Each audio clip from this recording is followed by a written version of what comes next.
तो एक बार फिर से सभी को जय हिंद मेरी तरफ से। आज का ये जो वीडियो है वो मैं उन बच्चों के लिए लेकर आया हूं जो बहुत ज्यादा कंफ्यूज्ड हैं इस चीज को लेकर के, इस बात को लेकर के कि सर हमने फेज 1 तो क्वालिफाई कर लिया है, अब फेज 2 की तैयारी हम करें या नहीं करें। अब ऐसा उनको कंफ्यूजन क्यों है? ये खासकर उन बच्चों के लिए है जिन बच्चों का जो कट ऑफ के काफी नजदीक है स्टेट वाइज में और ऑल इंडिया वाले कट ऑफ में उनका स्कोर जो भी है, तो वो बच्चे कंफ्यूज हैं क्योंकि ऐसा कहा जा रहा है और कहीं ना कहीं मुझे भी लग रहा है ऐसा कि पहले जो वरीयता दी जाएगी वो किसको दी जाएगी? स्टेट वाली जो कट ऑफ है उन बच्चों को वरीयता दी जाएगी, यानी उनको प्रीफर किया जाएगा।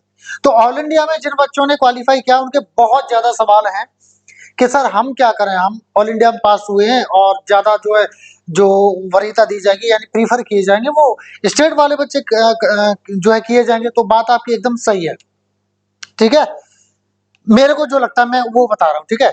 बट ऐसा भी नहीं है कि जो ऑल इंडिया में बच्चे क्वालिफाई किए हैं वो सारे के सारे बच्चों का नहीं होगा सिलेक्शन, ऐसा भी नहीं है। फॉर एग्जांपल मैं एक आपको डाटा बताता हूं, जैसे वाई एक्स ग्रुप की कट ऑफ ये है, वाई और एक्स की फीमेल की कट ऑफ ये है, वाई की मेल्स की ये है और वाई की फीमेल्स की जो है ये है। अब फॉर एग्जांपल देखा जाए 24.33 ऑल इंडिया वाई ग्रुप का जो है हमारा क्या है कट ऑफ है।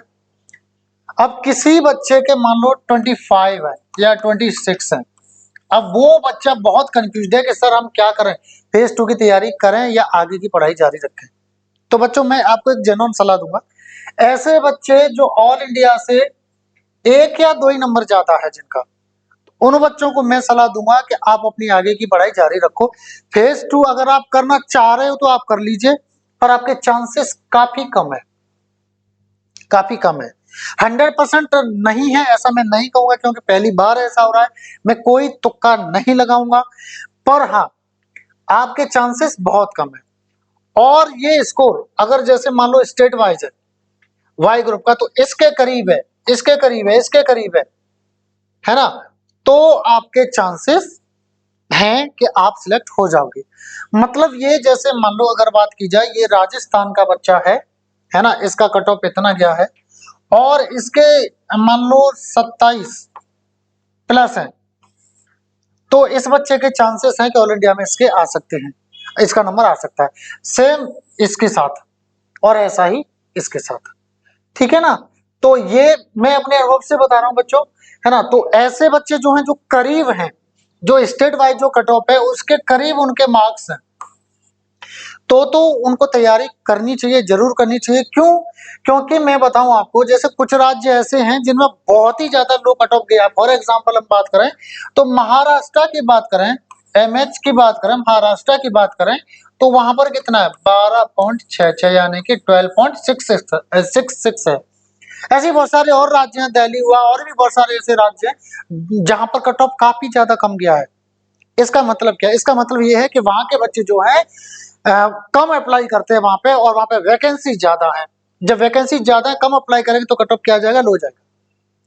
तो इसका मतलब ये हुआ कि फॉर एग्जांपल अगर बात करें महाराष्ट्र में मान लो 200 वैकेंसी फॉर एग्जांपल, अब वहां पे जो जो बच्चे हैं वहां से जो लिए गए, अब ऐसा तो नहीं है कि साथ जो कट ऑफ पास किए वो सारे के सारे बच्चे लिए जाएंगे। कुछ पीएफटी में फेल होंगे, कुछ एसआरटी में फेल होंगे, कुछ जीडी में फेल होंगे, कुछ मेडिकल में फेल होंगे।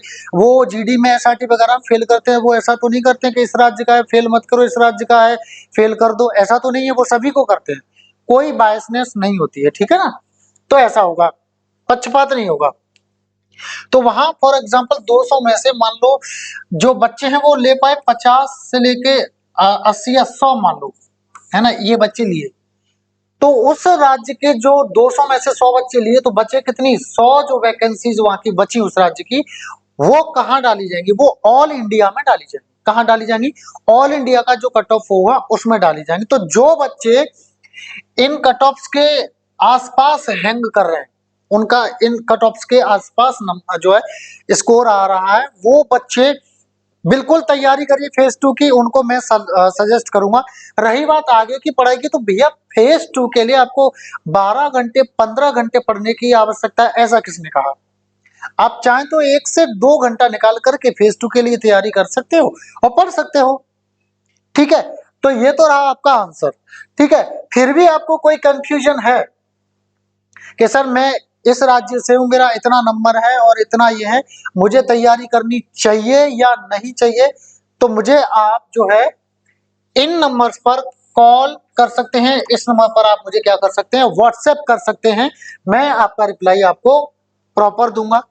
और जो बच्चे हैं जो परेशान होते हैं कि सर फेज 2 की तैयारी कैसे करें, क्या नहीं होना है, ये सारी स्किल्स हैं। जैसे ग्रुप डिस्कशन की बात करें तो ये सारे स्किल सेट्स हैं, ये सारी चीजें हैं जो आपके अंदर होनी चाहिए। इसके लिए मैं अलग से वीडियो लेके आऊंगा, लंबा हो जाएगा, ठीक है ना। ये सारी चीजें हैं, है ना, आप चाहो तो पॉज करके देख लेना। ये सारी चीजें हैं, है ना, ये आपके अंदर होनी चाहिए, ठीक है ना। बिल्कुल परेशान नहीं होना है, सारे बच्चे एकदम निश्चिंत हो जाइए सभी लोग, ठीक है। अब कुछ बच्चे परेशान हैं इस चीज को लेकर के कि सर हमने फेज 1 क्लियर कर लिया, हमें फेज 2 जो है ज्वाइन करना है क्लास, तो हम जो है क्या करें, कहाँ जाएं, कैसे करें। तो बिल्कुल परेशान मत होइएगा। जो भी आपका भरोसेमंद संस्थान है, जो आपको सबसे ज्यादा रिजल्ट दिलाता है, जो सबसे ज्यादा आपको सिलेक्शंस दिलाता है, आप उस संस्थान को ज्वाइन कर सकते हैं, जो आपके साथ मेहनत करता है भरपूर। और आप चाहते हैं हमारे पास, हमारे रिजल्ट से आप संतुष्ट हैं, हमारे पास आप आ सकते हैं, इस पर कॉल कर सकते हैं, इस पर कॉल कर सकते हैं, इस पर व्हाट्सएप कर सकते हैं, ठीक है ना। और जो भी बच्चा है जिसको इसके अलावा और भी डाउट्स है, कोई क्वेश्चंस है, तो वो हमें क्या है, इन नंबर्स पर अगेन कांटेक्ट हमें कर सकते हैं, आपको सॉल्यूशन प्रॉपर प्रोवाइड कराया जाएगा। फेज 2 की हमारे यहाँ पे भी क्लासेस चालू हो गई हैं। फिजिकल फिटनेस टेस्ट के अलावा प्री मेडिकल टेस्ट से लेकर के GDSRT सारी प्रॉपर तैयारी आपको कराई जाती है। दूर दूर से बच्चे आते हैं, उनके लिए हॉस्टल PG वगैरह सारी व्यवस्था है, खाने पीने की उचित व्यवस्था है, ठीक है। तो अगर आप हमारे यहाँ आ सकते हैं तो हमारे यहाँ आ जाइए, हमारे यहाँ आना चाहते हैं कॉन्टेक्ट कर सकते हैं आप, आपका स्वागत है, ठीक है। बाकी अन्य जो भी आपका भरोसेमंद संस्थान है, कोचिंग है, आप वहां जाना चाहते हैं तो वहां पे भी जा सकते हैं, ठीक है ना। तो थैंक यू सभी को, एंड मेरी तरफ से जय हिंद।